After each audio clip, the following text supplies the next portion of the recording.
नमस्कार मंडळी, तुम्हा सर्वांना दिवाळीच्या खूप खूप शुभेच्छा। दिवाळी फराळाची सिरीज आपली सुरू झालेली आहे।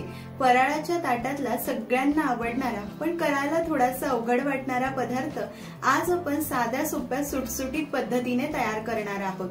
अर्धा किलो तांदळाच्या अचूक प्रमाणामध्ये जाळीदार खुसखुशीत कुरकुरीत अनारसे आज आपण करणार आहोत। सुरुवातीला आपण अनारसांचीच तयारी करायची, कारण पीठ तयार व्हायला एक 7 ते 8 दिवसांचा वेळ लागतो।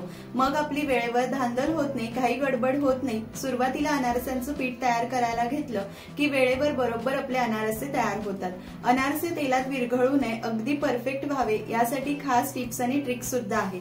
चला तर मग पटकन सुरुवात करूया। तर पहा मंडळी, इथे आपले अनारसे किती छान झालेले आहे। अगदी कुरकुरीत जाळीदार हलके फुलके हे अनारसे होतात। जाळी सुद्धा खूप छान पडते। अनारसे करण्याची अगदी साधी सोपी पद्धत दाखवलेली आहे। पहिल्याच प्रयत्नात देखील अनारसे तुमचे छानच होतील। सर्वप्रथम आपण अनारसांचं पीठ तयार करून घेऊया। अनारसांचं पीठ तयार करण्यासाठी अर्धा किलो जुना तांदूळ घेतलेला आहे। अनारसे करताना कधीही जुना तांदूळ घ्यायचा, ज्याचा भात चिकट होतो असा तांदूळ घ्यायचा नाही। इंद्रायणी तांदूळ तर अजिबात घ्यायचा नाही। आता तुमची खात्री व्हावी म्हणून तुम्हाला हा तांदूळ मी मोजून सुद्धा दाखवते। पातेल्याचं वजन मी मायनस करून घेतलं, त्यामध्ये तांदूळ घातले। बरोबर हे अर्धा किलो तांदूळ आहे। तांदूळ मोजून नाही घेतले तरीही चालेल, कारण तांदळावर आपल्याला गुळाचं प्रमाण ठरवायचंच नाहीये। गुळाचं प्रमाण ठरवण्यासाठी छान एक पद्धत तुम्हाला मी सांगेल। तांदूळ 3 ते 4 वेळा स्वच्छ धुवून घेतला। आता तांदूळ भिजवण्यासाठी यामध्ये भरपूर पाणी घालायचं आहे। हा तांदूळ आपल्याला 3 दिवस संपूर्ण भिजवून घ्यायचा आहे आणि चौथ्या दिवशी पीठ करायला आपल्याला घ्यायचं आहे। तांदूळामध्ये इथे भरपूर पाणी घातलं। आज मंगळवार आहे।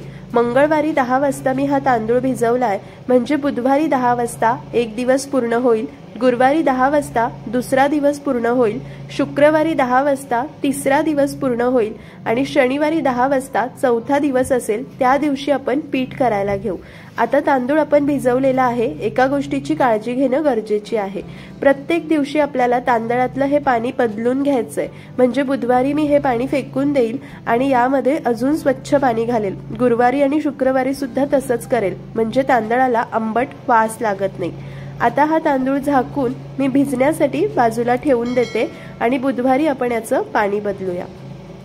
तर मंडळी, मंगळवारी तांदूळ भिजवला होता। आज बुधवार आहे, 10 वाजलेले आहे। तांदूळ भिजायला ठेवून एक दिवस पूर्ण झालेला आहे। या तांदळातलं हे पाणी आपल्याला काढून टाकायचंय। आता यामध्ये परत एकदा स्वच्छ पाणी घालायचंय, धुण्याची वगैरे गरज नाही। आता मी असंच गुरुवारी आणि शुक्रवारी सुद्धा पाणी बदलून घेणार आहे। इथे तांदूळ भिजायला ठेवून चौथा दिवस आज आहे, शनिवार आहे। प्रत्येक दिवशी मी पाणी बदलत होते। तांदूळ परफेक्ट भिजलाय। हे पाणी फेकून देते। 1-2 वेळा स्वच्छ पाण्याने हलक्या हाताने ढवळून धुवून घेते, म्हणजे तांदळाला थोडाफार अंबूस वास लागला असेल तर तो निघून जातो। तांदूळ भिजल्यानंतर असा फसफसला ना, म्हणजे समजायचं आपले अनारसे खूप छान होणार आहे। 1-2 वेळा हलक्या हाताने धुवून घेतलं। चाळणीवर हा तांदूळ काढलेला आहे, खाली पातेलं ठेवलेलं आहे। 5 मिनिटं पाणी निथळून घेऊ। तांदूळ पहा किती छान भिजलाय। हातावर घेतला, असा मॅश केला की अगदी भुगा होतोय, म्हणजे तांदूळ परफेक्ट भिजलेला आहे। तांदूळ चाळणीवर काढून 5 मिनिटं झाले, पाणी निथळलेलं आहे। आता हा तांदूळ आपल्याला वाळवून घ्यायचा आहे। तर तांदूळ कसा वाळवायचा हे सुद्धा लक्षात ठेवणं खूप गरजेचं आहे, तरच आपलं पीठ छान होतं। तांदूळ वाळवण्यासाठी इथे मी एक कॉटनचा कापड अंथरलेला आहे, त्यावर तांदूळ घालायचा आणि पातळ असा पसरवून घ्यायचा।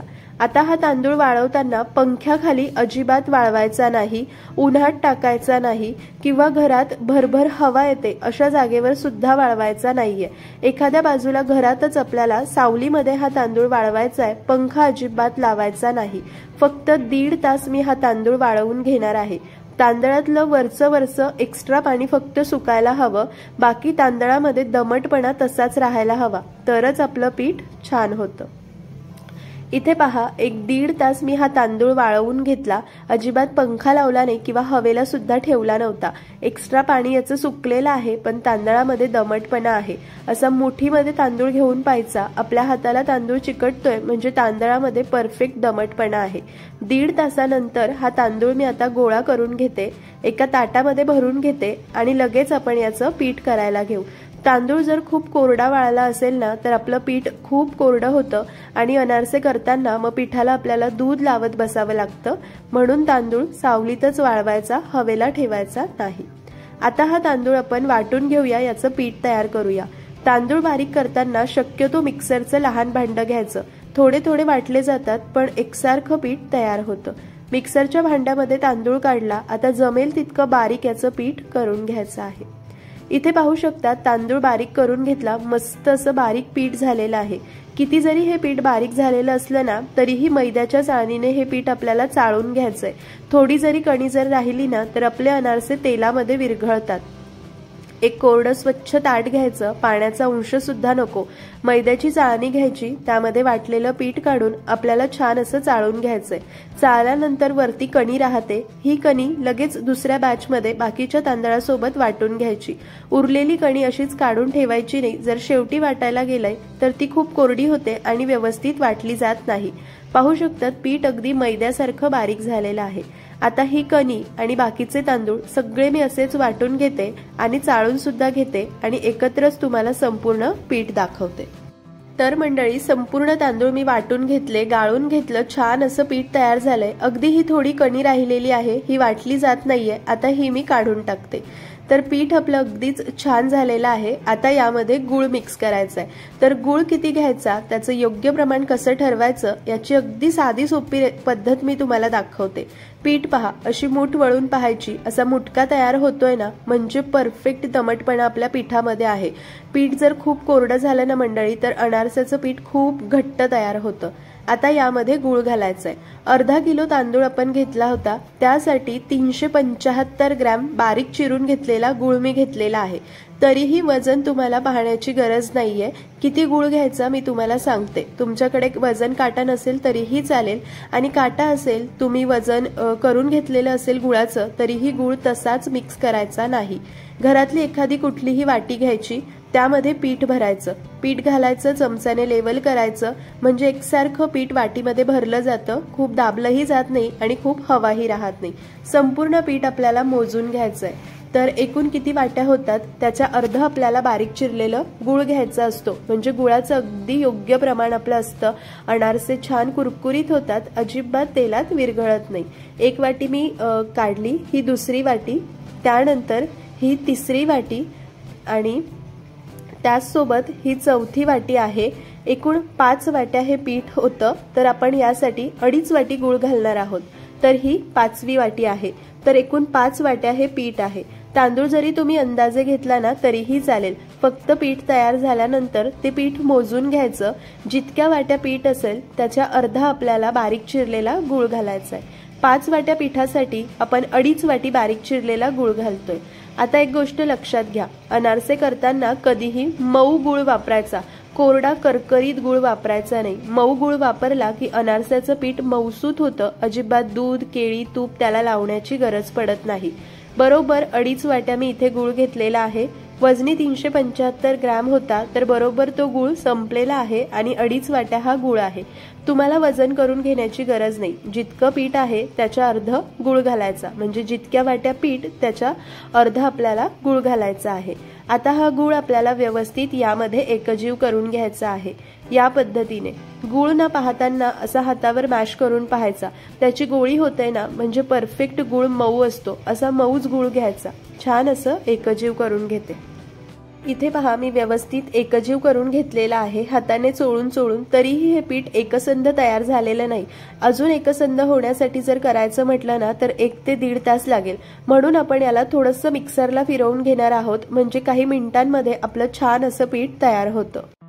आता हे थोडं थोडं पीठ मिक्सरच्या भांड्यामध्ये काढायचं आणि मिक्सरचं बटन 1 ते 2 वेळा चालू बंद करत पल्स मोडवर याला फिरवून घ्यायचंय। जास्त मिक्सर चालू ठेवू नका, नाहीतर उष्णतेमुळे खूप हे मिश्रण पातळ होईल। फक्त मिक्सरचं बटन 1 ते 2 वेळा चालू बंद करायचं आणि छान हे पीठ लगेच तयार होतं। एक बॅच माझी करून झालेली आहे, दुसरी बॅच फक्त 2 वेळा मिक्सरचं बटन मी ऑन ऑफ केलं पल्स मोडवर आणि छान हे एकसंध पीठ तयार झालेलं आहे। तुम्ही पाहू शकतात गूळ आणि पीठ छान एकजीव झालंय। संपूर्ण पीठ असंच तयार करून घेते। इथे संपूर्ण पीठ मी मिक्सरला फिरवून घेतलं। परफेक्ट असं हे पीठ झालेलं आहे, छान असं एकसंध झालंय। आता याचे गोळे करून घ्यायचे आहे एकसारखे आणि हे गोळे एका स्वच्छ कोरड्या स्टीलच्या डब्यामध्ये आपल्याला ठेवायचे। पाण्याचा थेंब सुद्धा नको, नाहीतर पिठाला बुरशी लागू शकते। या पिठाचे बरोबर 4 गोळे तयार झाले होते। एकदा हे पीठ तयार केलं ना मंडळी, तर फ्रीज मध्ये ठेवून 4 महिने तुम्ही याला वापरू शकतात। फ्रीज मधून काढायचं आणि रूम टेम्परेचरला आलं की तुम्ही याचे अनारसे करू शकतात। तर हा डबा पहा, अगदी स्वच्छ कोरडा आहे, स्टीलच्याच डब्यात ठेवायचे। एकूण 4 गोळे हे आहे, या पद्धतीने ठेवून घेते। माझ्या इथे वातावरण ना खूप उष्णता होती जेव्हा मी हे अनारसे केले, पितृपक्षामध्ये केले होते आणि ह्युमिडिटी सुद्धा खूप होती, म्हणून तुम्हाला सैलसर वाटत असेल। बाकी गुळाचं प्रमाण परफेक्टच आहे। आता हे 2 दिवस पीठ आपल्याला फर्मेंट करण्यासाठी असंच बाजूला ठेवून द्यायचंय। पीठ छान मुरलं जातं आणि अनारसे छान होतात। शनिवारी पीठ मी घेतलेलं आहे, म्हणजे ठेवलेलं आहे आज, तर शनिवार, रविवार, सोमवारी किंवा मंगळवारी आपण याचे अनारसे करूया। तर मंडळी, डबा मी असाच हवेशीर बाजूला ठेवून दिला होता। आज मंगळवार आहे, पीठ परफेक्ट असं सेट झालेलं आहे, फर्मेंट झालेलं आहे। आज आपण याचे अनारसे करूया। तर माझ्या इथे मी सांगितलं ह्युमिडिटी होती, खूप उष्णता होती, त्यामुळे पीठ तुम्हाला असं सैलसर दिसत असेल। तुमच्या पिठाचे घट्टसर गोळे सुद्धा होऊ शकतात जर वातावरण कोरडं आणि गार असेल तर। आता लागेल तितकं पीठ आपल्याला ताटामध्ये काढून घ्यायचं आहे आणि बाकीचं पीठ आपण असंच फ्रीजमध्ये जर ठेवलं तर 4 महिने आपण याचे अनारसे करून खाऊ शकतो। हवं तेव्हा पीठ फ्रीजमधून काढायचं, रूम टेम्परेचरला आलं की तुम्ही त्याचे अनारसे करू शकतात। इथे मी आज अर्ध्याच पिठाचे अनारसे करणार आहे आणि बाकीचं पीठ मी फ्रीजमध्ये ठेवून देईन। आता माझं पीठ परफेक्ट आहे, पण तुमचं पीठ जर कोरडं झालं असेल तर काय करायचं पुढे सांगते। हे पीठ मी फ्रीजमध्ये ठेवते। हाताला अगदी थेंबर मी तूप लावलेलं आहे, या पिठाचा गोळा करून घ्यायचा। जर तुमचं पीठ असं मऊसूत नसेल तर काय करायचं मी पुढे तुम्हाला सांगतेच। छान याचा मी गोळा करून घेते। एकसारखा गोळा तयार झालेला आहे। आता आपलं पीठ बरोबर आहे की नाही, अनारसे वळले जातील की नाही, कसं ओळखायचं तुम्हाला सांगते। तर मंडळी, तुम्हाला वाटत असेल की इथे पीठ खूप सैलसर झालंय, पण अजिबात नाही, अनारसेचे छानच होतात। 3 वर्ष झाले मी गुवाहाटीमध्ये राहते। पहिल्या वर्षी मी सुद्धा घाबरली होती की पीठ इतकं सैलसर कसं, पण ते अजिबात नाही, ते नॅचरलीच असं झालेलं आहे। पहा, एक गोळी घ्यायची, थोडासा अनारसा असा थापून पाहायचा, अजिबात कडेला क्रॅक वगैरे जात नाहीये, म्हणजे आपलं पीठ परफेक्ट आहे। पण तुमचं पीठ जर कोरडं झालं असेल तर काय करायचं, पीठ मोकळं करायचं, त्यामध्ये दूध वगैरे घालायचं नाही, फक्त हाताला असं दुधामध्ये बुडवायचं आणि या दुधाच्या हाताने पीठ मळून घ्यायचं। एकदा बुडवायचं, मळायचं, गोळी होते का पाहायची, गोळी होत नसेल तर परत एकदा हात दुधात बुडवायचा आणि मळायचं आणि एकदा छान असं मळून झालं की गोळी करून पाहायची। क्रॅक जात नसेल कडेला तर समजायचं अनारसे करण्यासाठी पीठ परफेक्ट तयार आहे। आता माझं पीठ जितकं सैलसर आहे तितकं सैलसर पीठ तुम्ही दूध घालून करायचं नाही। माझं हे नैसर्गिकरित्या झालेलं आहे, गुळाचं प्रमाण अचूक आहे, फक्त वातावरणामुळे झालेलं आहे, म्हणून माझे अनारसे बिघडणार नाही, परफेक्ट होतील। पण तुम्ही दुधाने इतकं सैलसर करू नका, फक्त दुधाचा हात लावा, मळा, गोळी नाही झाली तर अजून एकदा दुधाचा हात लावून मळा आणि एकदा गोळी करा, अनारसा थापून पहा, कडेला जर क्रॅक जात नसतील तर समजायचं परफेक्ट पीठ झालंय आणि अनारसे वळायला घ्या। आता मी अनारसे वळून घेते। अनारसे वळण्यासाठी खाली पोलपाट किंवा असा मग बटर पेपर घ्यायचा, खाली खसखस घालायची, खसखसवरच अनारसे आपल्याला थापून घ्यायचे असतात। पहिल्या 2 बोटांच्या मदतीने व्हिडिओत दाखवते त्या पद्धतीने अनारसा थापून घ्यायचा। हे पीठ हाताला चिकटू नये म्हणून थेंबर तूप किंवा तेल आपण लावू शकतो। आता अनारसे तुम्हाला कुरकुरीत हवे असतील तर थोडे पातळ थापायचे, थोडेसे मऊ आणि खुसखुशीत हवे असतील तर थोडेसे जाड यांना थापायचे। एक 2-3 अनारसे मी थापून घेते आणि लगेच तुम्हाला तळून दाखवते। एक जण अनारसे थापायला आणि एक जण तळायला असेल तर खूप लवकर होतात। अनारसे कधीही ना मंडळी ताजे ताजे करून खायचे, म्हणजे एक 4-5 दिवसांचे तळायचे, खायचे, परत करायचे। पीठ आपण फ्रीजमध्ये ठेवू शकतो। काही अनारसे मी वळून घेतलेले आहे, आता आपण तळून घेऊया। तळण्यासाठी तेल मध्यम गरम असावं, खूप कडकडीत गरम नको। एखादा पिठाचा गोळा घालून पाहायचा, अगदी हळूहळू बुडबुडे येताय म्हणजे तेल परफेक्ट गरम आहे। पहा, मी अनारसा घातला, खसखसची बाजू वरती ठेवायची आणि साधी बाजू खाली घालायची। गॅस अगदी मंद ते किंचित मध्यम करायचा। अनारसे घातल्यानंतर हळूहळू याला बुडबुडे यायला लागले। अनारसा घातल्या घातल्या त्याला हात लावायचा नाही किंवा तेल सोडायचं नाही. जोपर्यंत अनारसा मनाने तेलावर तरंगत नाही तोपर्यंत त्यावर तेल सोडायचं नाही. आता पाहू शकतात एका बाजूने अनारसा तरंगायला लागलाय तर मी झाऱ्याने त्यावर तेल सोडते. जसं आपण तेल सोडतो अनारसाला मस्त अशी जाळी पडते. एकसारखा अनारसा तळला जातो. अनारसा कधीही एकाच बाजूने तळायचा, तळताना उलटून घ्यायचा नाही, फक्त वरच्या बाजूने तेल सोडत राहायचं. इथे एका गोष्टीची काळजी घ्यायची, तेल जर खूप गार असेल तर अनारसा तेलात विरघळू शकतो. तेल खूप धूर येईल इतकं गरम असेल तर गूळ असल्यामुळे अनारसा लगेच करपू शकतो. म्हणून काळजीपूर्वक अनारसे तळून घ्यायचे. पाहू शकतात वरतून मी तेल सोडलं, मस्त सोनेरी रंग आलाय, काढून घ्यायचा. खूप सुद्धा लाल करायचं नाही, नाहीतर अनारसा खालून काळपट होऊ शकतो. याच्या हीटमध्ये सुद्धा हा तळला जातो. अनारसा तळून झाल्यानंतर असा जाळीवर काढायचा आणि उभा ठेवायचा, कारण यामध्ये भरपूर तेल शोषलं जातं. हे संपूर्ण तेल 1-1.5 तास ठेवल्यानंतर संपूर्ण खाली निथळून येतं. बाकीचे अनारसे सुद्धा याच पद्धतीने तळून घेऊ. दुसरा सुद्धा अनारसा तितकाच परफेक्ट तळून होतो. एक अनारसा आपण घालतो ना तो वरती तरंगेपर्यंत आपला पुढचा थापून सुद्धा होतो. या पद्धतीने पाहू शकतात दुसरा सुद्धा अनारसा किती सुरेख तयार झालेला आहे. आता सगळेच अनारसे मी या पद्धतीने थापून घेते आणि तयार करून घेते. तर दिवाळीचा पहिलाच पदार्थ आपण अनारसे केलेले आहे, कारण 7 दिवस जवळपास पीठ तयार व्हायला लागतं. म्हणून तुम्ही पीठ तयार करायला आधीच घ्या, म्हणजे वेळेवर अनारसे तयार होतात. तर मंडळी संपूर्ण अनारसे करून झाले आणि हे उरलेलं पीठ मी आता फ्रीजमध्ये ठेवून देणार आहे. अजून एक गोष्ट पहा, तेल किती स्वच्छ आहे. एक सुद्धा अनारसा तेलामध्ये विरघळला नव्हता आणि जास्त तेल सुद्धा शोषलेलं नाहीये. जितकं तेल होतं ना त्याच्या 1-1.5 इंचच कमी झालंय आणि तिकडे दुसऱ्या भांड्यात सुद्धा चाळणीतनं भरपूर तेल निथळलेलं आहे. 1-1.5 तास गार करायचे, मग मी तुम्हाला दाखवते अनारसे किती कुरकुरीत झालेले आहे. बरचसं तेल चाळणीमधून निथळून जातं. सुंदर, सुबक, जाळीदार आणि खमंग खुसखुशीत अनारसे तयार झाले. अनारसांच्या संपूर्ण टिप्स मी तुम्हाला सांगितलेल्या आहे. या पद्धतीने अनारसे केले की पहिल्याच प्रयत्नात छान होतील. अतिशय कुरकुरीत झालेले आहे, चवीला मस्त झाले. गूळ सुद्धा परफेक्ट आहे, जास्त गोड नाही किंवा फिके नाही. तुम्ही सुद्धा हे अनारसे या दिवाळीमध्ये करून पहा. कशी वाटली रेसिपी कमेंट करून नक्की कळवा. आशा करते आजची रेसिपी तुम्हाला आवडली असेल. नातेवाईक मित्रमंडळींमध्ये रेसिपीची लिंक शेअर करा. परत भेटते अशाच एक छानशा रेसिपीसोबत.